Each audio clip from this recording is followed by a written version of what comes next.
Akala ko may ibig sabihin ang pag-like mo sa status ko sa Facebook. Nagre-reply ka rin sa Twitter. Akala ko, ayun na. Pero nakita ko kahapon may pinost kang iba. May kasama kang maganda. Ang sabi mo sa akin, kaibigan mo lang siya. Ang hirap palang maging D-A-N-G-A. Ang hirap palang maging D-A-N-G-A. Pinapaasa mo lang ako kasi alam mo na crush kita.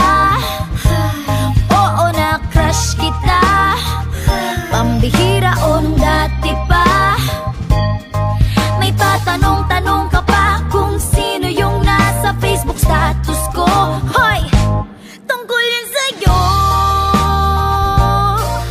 Yung sana ako na lang ang girlfriend mo.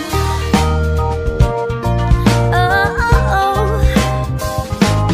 Parang gusto ko nang sabihin ang feelings ko na tinatago sa'yo.